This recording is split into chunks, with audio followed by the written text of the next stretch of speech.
Good evening and welcome to the FITT Show. Financial information for today and tomorrow. I'm Bobby P. Kinzer. And I'm Thomas Doty. And we are the FITT Show, helping our people get their finances in shape. Welcome everybody around the country and even around the world. Thank you for tuning in.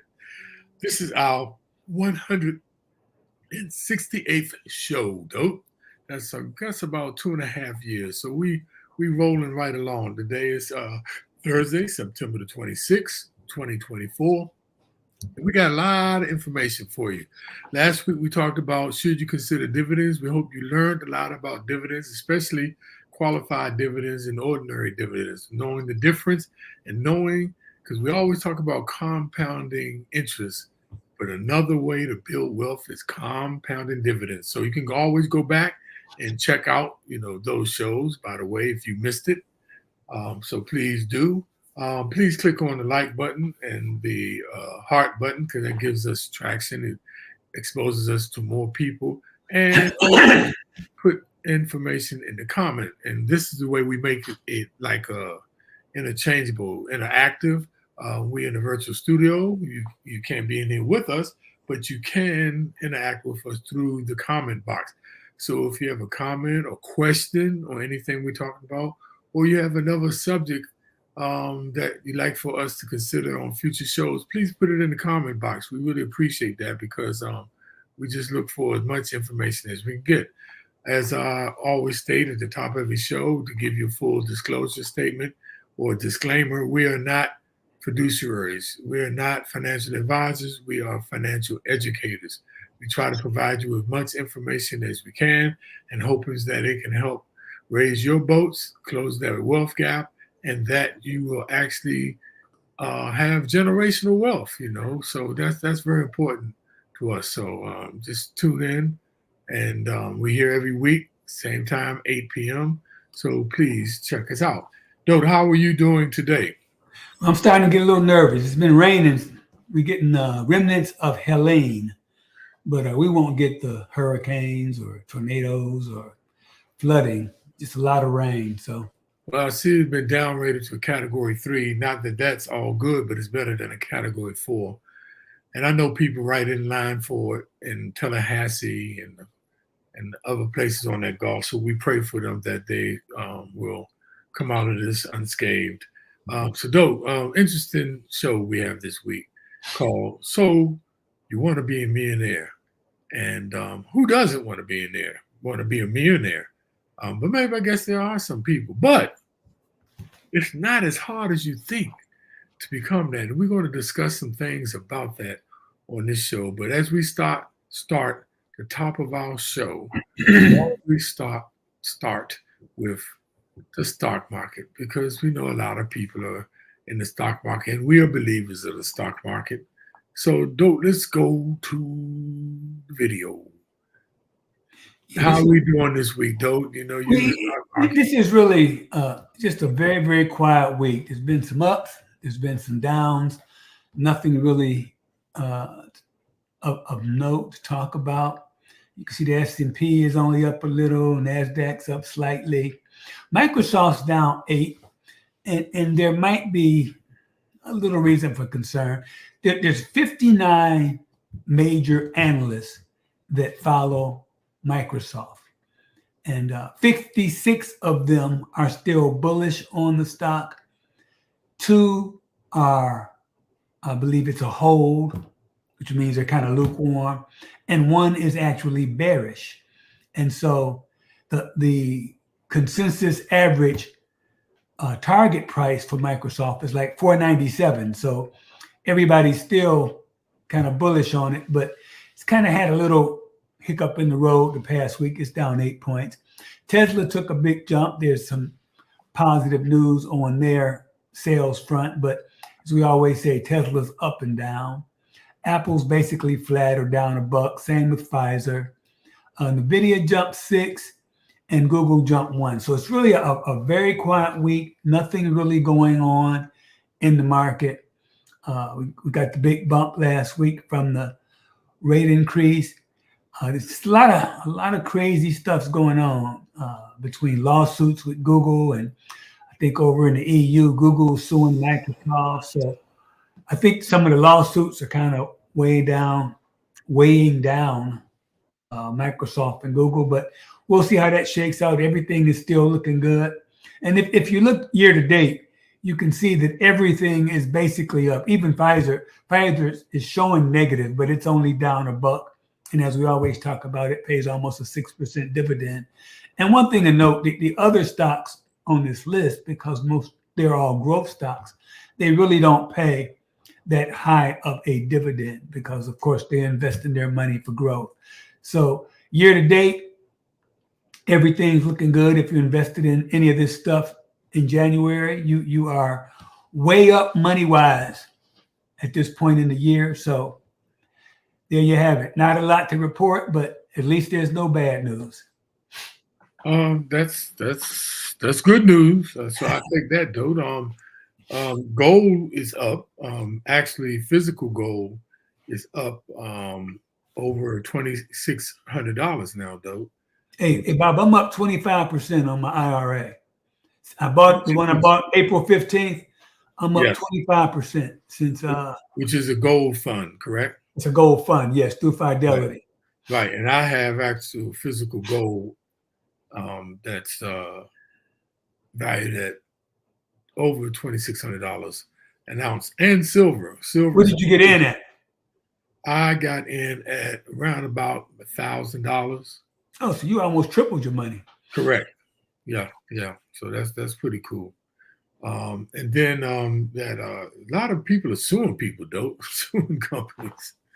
A lot of that's going on. That one stock that I had, CMCI, they went down by $55 a share, but they was up beginning of the year up $1,000, $200 a share.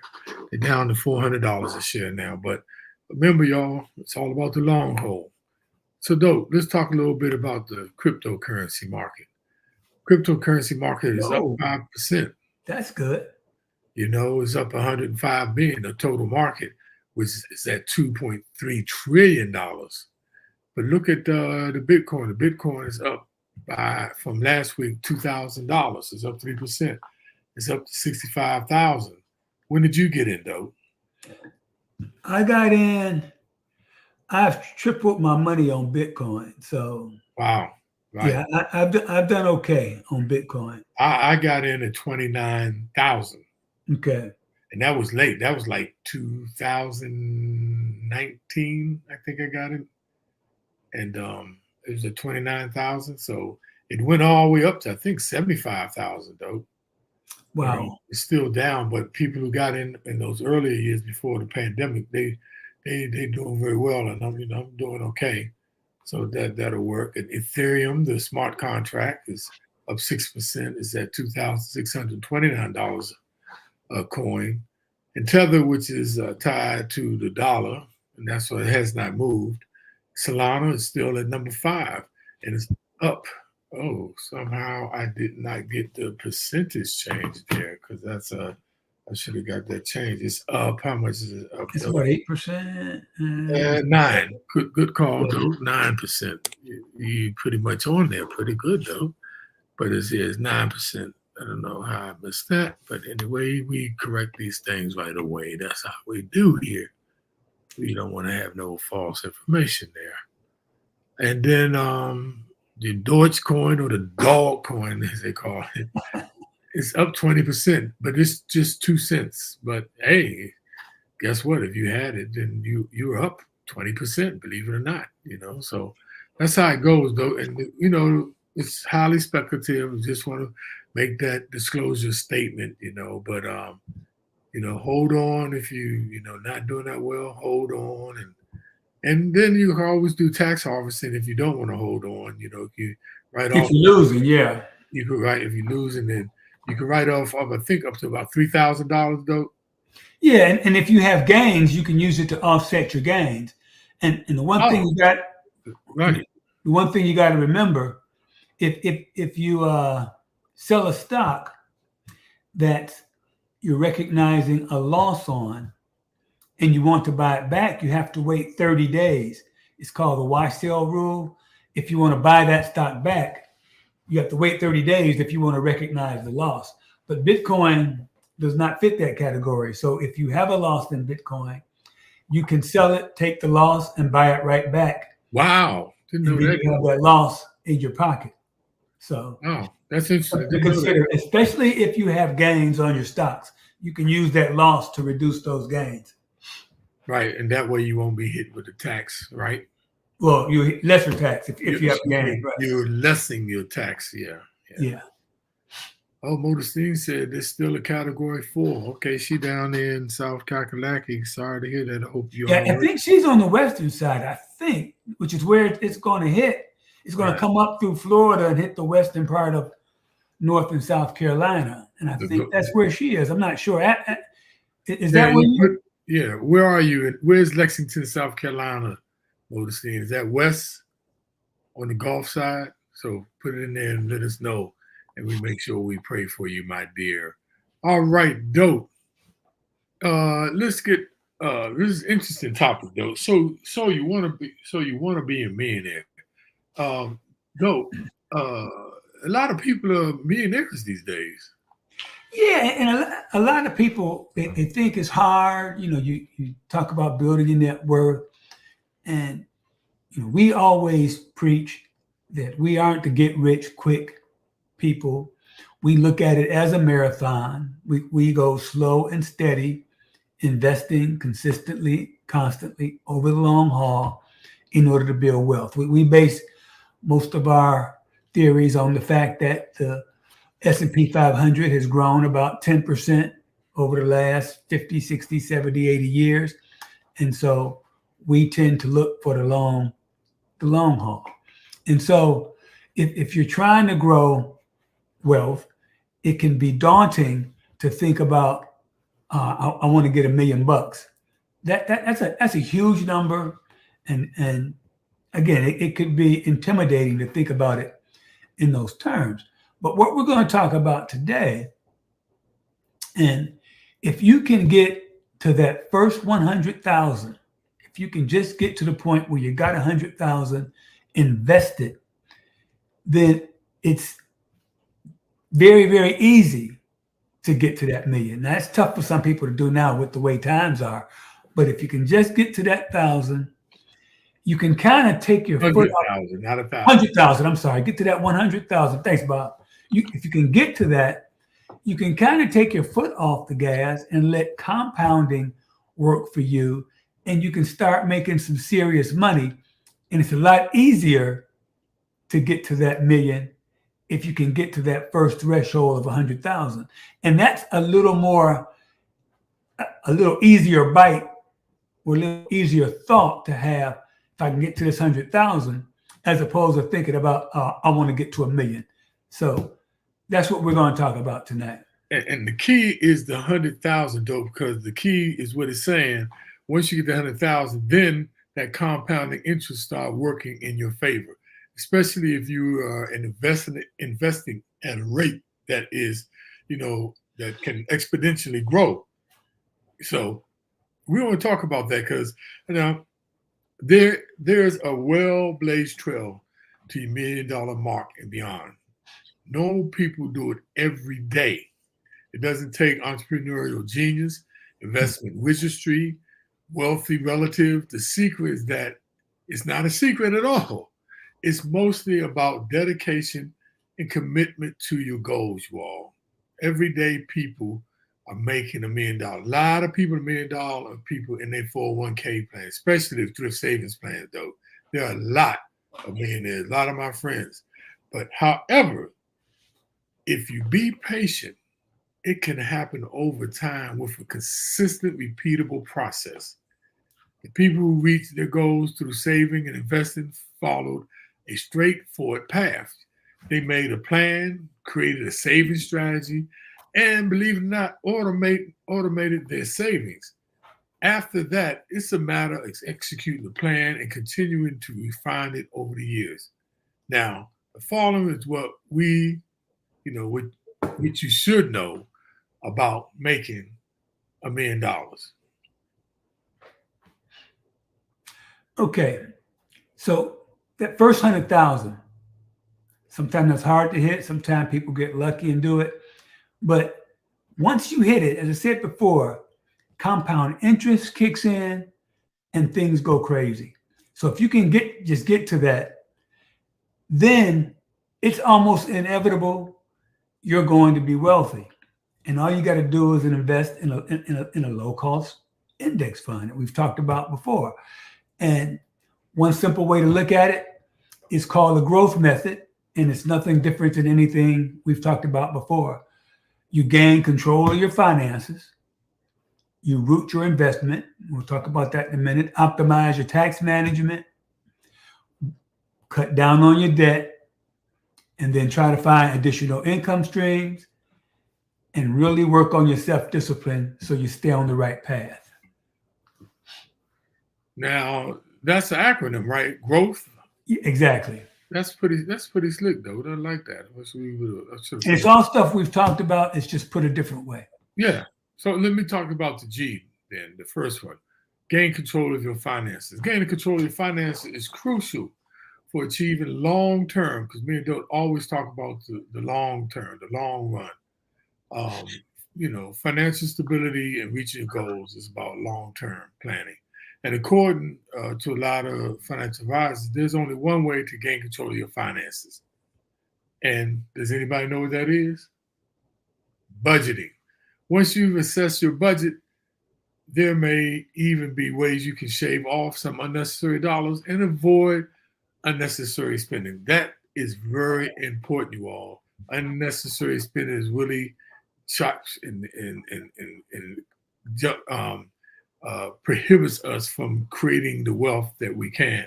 Now, one tool that can help you budget and give you a complete overall view of your net worth is simply these apps out there where you can link all your important accounts together, like credit cards, mortgage loans, and investing, retirement, and bank accounts. And there's different tools out there that you can use, out there that track these, and it'll track them for you and do the rest.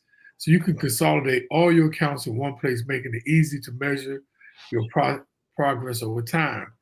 By seeing firsthand how your accounts look, the total view, you can pivot your budget to focus on your goals. Now, there's budget apps that help organize your budgets for you. There's so many out there. Just Google them. And they provide personalized retirement plan. And some of them, they monitor your cash flow to ensure you're in full control of your situation. So the first one is gain control of your finances. And the next one is the R in growth, is root your investments. Now, what do we mean by that? That means getting a base and a constant way to invest, let's say on a monthly basis, the same amount. The easiest way to do that is some sort of automatic investing. Either money comes straight out of your paycheck or money comes out of your checking account into some sort of saving vehicle. And you got to spend money no matter how you do, but you got to save money. You got to pay yourself first. That should be the first thing you do, is figure out what your goals are, how much you want to save, and then make sure you're automatically putting that money away. And then you have to, build your investment portfolio. And now there's so many tools to help you do that. There's apps, there's advisors, there's all kind of information for how to build your portfolio. We've talked about having a diverse portfolio, and you can do it through mutual funds, you can do it through ETFs, you can do it through stocks, and you can diversify outside of the stock market. For example, I told you guys I bought some gold. I got a little Bitcoin over here. I got some other things that just to have some diversity in my stock market, in my portfolio. So if one thing goes bad, I got something else that might be still doing well. For example, the gold. Gold is a good way to hedge against inflation. It's kind of out of the mainstream of investments, but it's something you can do. You get your self-directed IRA if you're looking to invest to an IRA, and then you can decide where to put your money. You just want to make sure it's diversified, and you want to make sure you're saving consistently and constantly. That's the R in growth for root. So let's talk about the O in growth, though. Optimize your tax management. Now, what does that mean? And I know you all have heard us talk about this before. How many of you really optimize your tax management? And I'm talking about, how do you do that? It's just by claiming the available tax credits and deductions.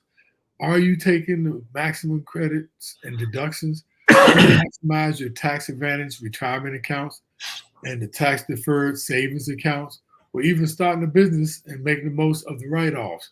Because when you start getting into retirement, everybody, the main management is the taxes.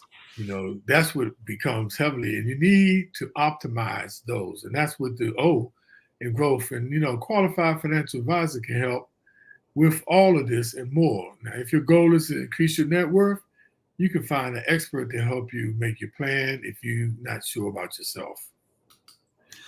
Okay, the W in growth is to weed out your debts. Basically, if you're going to have a solid financial plan, if you plan on growing, building your wealth, you want to be a high net worth person, you got to eliminate debt. We've talked about good debt and bad debt.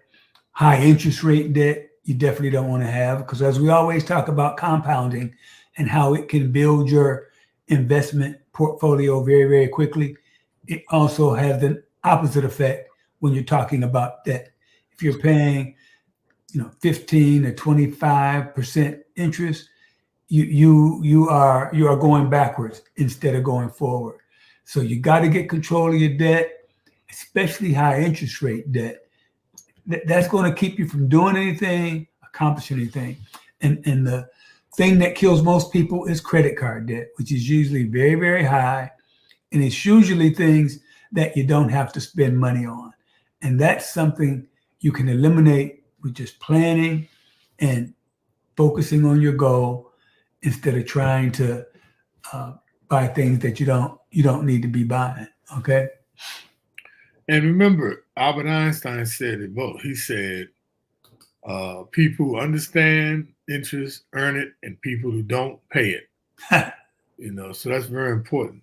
Dope. But so the T, right, is tap into additional income streams. Now, we're talking about building wealth, increasing your net worth, becoming a millionaire. But other income streams, it's the name of the game, though. Normally, my mentor and guy I work with, Ted Daniel, he always talks about, if you at least got three, if you got three of them, if you have your pension from your job, a 401k plan, and Social Security, you're going to be all right.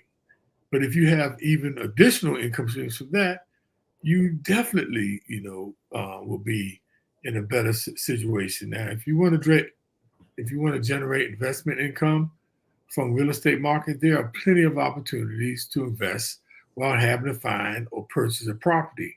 They call these kind of things. They got funding, fund rise. There's a lot of things that you don't have to buy. A RITS, real estate investment trust, where you don't have to buy the property.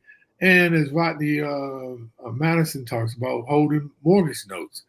But the name of the game is, to get a hustle, a low effort side hustle with the potential of high returns. And real estate is one of those answers, but there's so many other different income streams. But think about that. The more you have, the better you off you be. Yeah, the H in growth stands for heightened self-discipline. That's usually the toughest part of this equation. You have to have that self-discipline, and that means not buying things you don't need. That means forcing yourself to save a certain amount. That means having a plan and a budget. That means taking the time to research things that you decide to put in your portfolio. And it's kind of a requirement. If you're going to be successful, you have to have that discipline in order to get there, whether it's saving, whether it's not spending.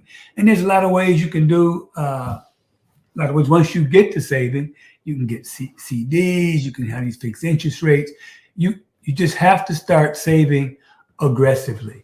And but why don't you show the chart that shows how effective compound interest is and how important it is to start early and get that whole saving thing going. And this is a chart. This is show the power of starting early. If you start at 25, the dark green line. So you start out at 25 and you can become a millionaire by just by starting early. Okay. And so this is how much it would take to get there, as opposed to the light green chart is that she waits till 35 and start saving. And you can see the difference in how much you have. Okay. And that's, you talking about having 2.69 million or 1.4 million. That's a huge difference. And Bob, what's the exact, what is she saving per month? I can't see the detail. Per month? Oh, per year, yeah. Making 15%. Yeah. Okay, so you see the difference. The earlier you start, the longer you get the effects of compounding, the quicker you can grow your money. And that means putting your money in there and leaving it, not pulling it out. A lot of people, that was one of the worst things that happened with people being able to take and borrow from their 401k, and people would convince themselves, oh, I'm borrowing from myself. But you're taking that money out of the market, and when you take it out, it's not growing for you. So the sooner you can start putting money away, the better the effect on compounding interest you're going to have, and the more money you're going to have at the end of the rainbow. So, though, I just want to stay with this chart for a minute, right? Okay. And if you look at the dark green line, or the top line, and then there's a light green at the bottom. The top line, now this is at saving 15%. She started at 25. She reached the millionaire, $1 million at 55 years old. And the person that waited, until they were 35, she reached the same milestone. If you look at the right side, that shows the chart, $1 million, 1.5 million, 2 million, with the little lady on the side with the pants. Both of them, they got to $1 million, but one got there, a lot faster. But then, though, this is what I want to bring to attention to, because I know a lot of people on here that have thrift savings plans, and they've got $1 million in there. So go beyond the $1 million line on the right column, and at 67, right? At 67, the lady who waited at 35, her $1 million then grew another 500,000. 4 years, another 4 years, Yeah. 500,000. But look at the lady who started early, and her $1 million, which she reached at 55, but left it in there, and it grew to 2.69 million for those people that have $1 million there. That's why it's so important that, like we talk about the $100,000, once that compounded interest start hitting on it, and it's a larger principal, it starts growing exponentially. And this is a great chart, though, to really show. And that's the thing. Even once you get to 100,000, let's say we use our average 10% gain in the S&P. When you start talking about making $10,000 a year, and that's $10,000 a year with no work, no effort, that's just your money invested. True, it's not going to grow $10,000 every year. You're going to have up years, you're going to have down years. But the average gain is going to be about $10,000 a year. And once you can start putting away $10,000 a year, your account's going to grow very, very quickly. Yeah, this is an interesting chart, though. I really like this chart because it just shows you, you don't have to be no brilliant person, but this is the thing, you all. You must plan for it to happen. Plan for it to happen. Making $1 million as a saving investor often starts. We talk about it all the time, a financial plan. Now, financial plan is simple. It's just a strategy for your future. It could be put on the back of an envelope, but the key is that you do it, but we're hoping that you actually do a formal plan and create on your own, and if you need some help, do it with a professional, because I'm telling you all, it's not that hard. It's really simple. It's just not easy. Only a third, though, of America's, only one third out of over 350, 60 million Americans, only one third have a financial plan, and I think that's interesting. But nearly everyone who has a financial plan, though, check this statistic: 96% of them say they feel confident that they will reach their financial goals. And only one third have financial plans, but 96% of the people that have financial plans actually meet their goals. And, just plain and simple, a financial plan can be like a map showing you how to reach your goals. We talk about it all the time. And the big thing, once you have your goals, you have to invest for growth.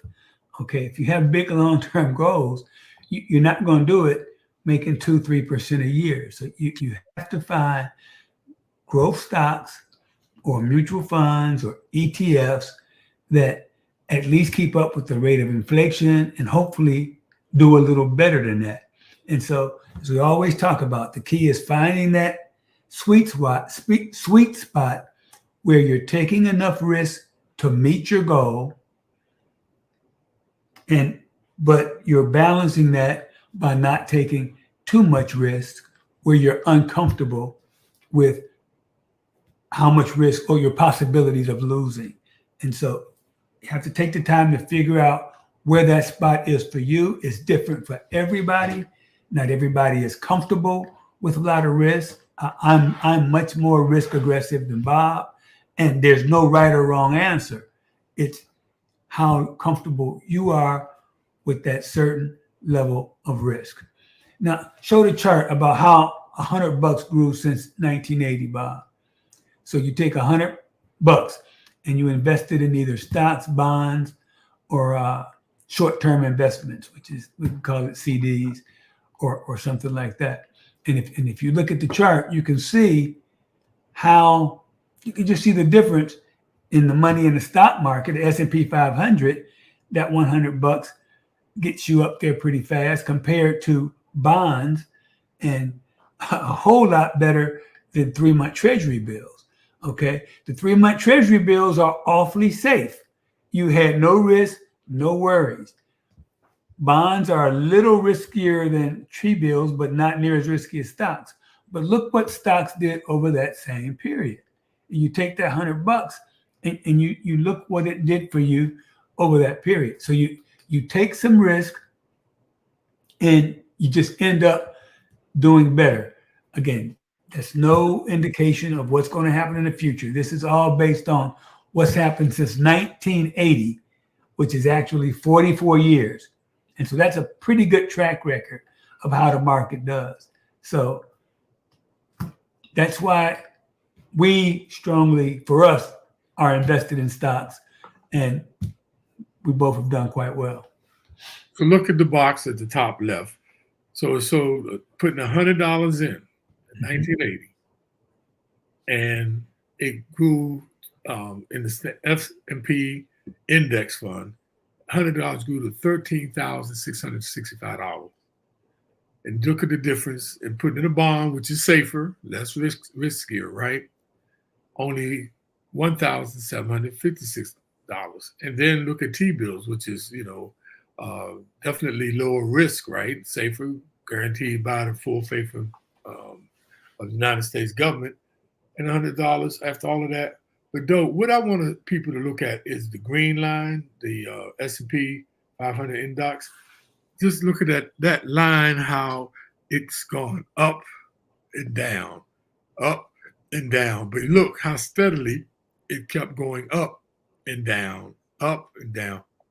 And that's called the W, because they say, it goes up and down. But once you plot all the peaks and they outweigh the valleys, the down stock, it's just amazing. That's how stocks work. This is a perfect chart, just showing you the up and down. Like we said, not every day Stock's going to be up. But if you stay in it for the long haul, look how it just went up and increased, and how just compounding works over time. This is another great chart, though. I think it's really good. So I just want to talk about a minute and talk to you about your savings rate, okay? Because Dote sort of mentioned that before.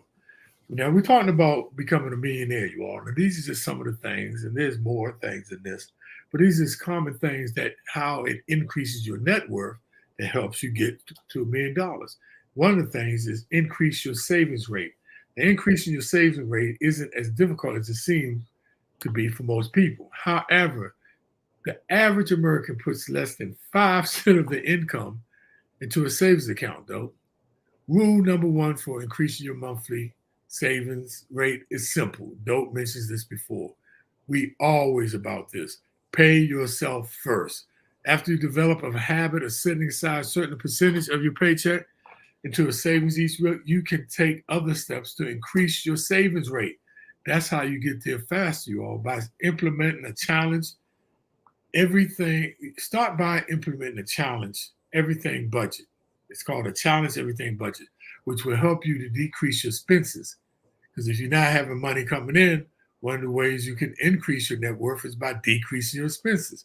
Wherever possible, it can give you hundreds of just extra cash to put in savings or in investment. Now, let's talk about some typical tips for cutting expenses and increasing your savings rate. Cutting cable. It could save you anywhere from $60 to $120 a month. Skipping restaurants save you $75 to $200 a month. Bringing lunch and coffee from home, that's like $200 a month. This is just average. This is not saying for everybody, but this is just some benchmarks using these numbers, how you can save. Learning to cut grocery costs, $200 to $500 a month. Now, cutting costs in these 4 areas alone, though, can save you at least $300 a month to add to your savings or investment account. Now, just multiply that $300 times 60 months, and you'll just increase your net worth by $18,000, just incrementally. And that's not even including interest that you earn. So let's add interest earnings of a mere something reasonable, say 5% annual, for investing that $300 a month, and your additional savings will add up just in 5 short years. Those little savings I talked about, $20,000 though. That's how fast you can get there. Yeah. And as you go along this path, it's very important that you protect what you have. You got to know when to avoid risk. You don't ever want to get too greedy, as we always say. And you got to manage your portfolio. You got to know when to get out of something. You got to pay attention to what's going on in the market. If you have a stock and things are getting a little shaky, you got to be in front of it so you don't end up getting caught with something that could wipe out a good portion of your money. That's why we always talk about you have to have diversification. That's the best way to manage risk. You don't put all your eggs in one basket. And we also talked about dollar cost averaging. If you're buying a particular mutual fund or ETF and you're buying it on a consistent basis, then if you dollar cost average, when the price is high, you're buying less shares. When the price is low, you're buying more shares. That's going to help you diversify and spreading your risk. We've also talked about having insurance to make sure you don't have a catastrophic cost that you can't afford to pay. Okay, so make sure you got things properly insured so you don't get caught short on something. And those are little things you do to make sure as you get on that road to saving and building wealth, to make sure you don't lose what you've gained. And trust me, it's amazing. Once it starts growing and once you start checking your account balance periodically and seeing the incremental growth in your portfolio, that will serve as encouragement to you to continue doing what you're doing, or as Bob mentioned before, to increase your savings, to continue to get that number bigger. And then you become enamored with your portfolio or your wealth value as opposed to things. And what that does for you, it gives you a sense of not only pride, but just no worry when you don't have to worry about money. Okay, that's what this could lead to. And it's all about the process, you all. Everything in life, divine province of life, is all a process. Now, we're going to be honest with you and be fair. If it was easy, everyone would be doing it. The interesting thing is, it's really simple, but it's just not easy. And it's not always easy to get to $1 million, but guess what? It is very, very attainable. And some of you all know what I'm talking about. I have those thrift saving plans and 401k plans and been working for over 20, 25, 30 years and got there. So with planning, wise choices, remember, it's our choices that really, really determine how we are with our finances, right? And what about the choice? Wise choices are really identifying your values, right? Because your values, you end up doing what's important to you. And once you identify your values, then you make better choices. You must be persistent, becoming a millionaire. And we really talking about beyond, because we showed you that chart. You get to million, it can exponentially grow to 2 million very easily. And it could be very within your reach and becoming a millionaire. I mean, it's the fact, though. It can happen. So with that, I'd like to take y'all to our summaries and takeaways, because as always, we talked about a lot, though. But let's bring it home, though. Okie doke.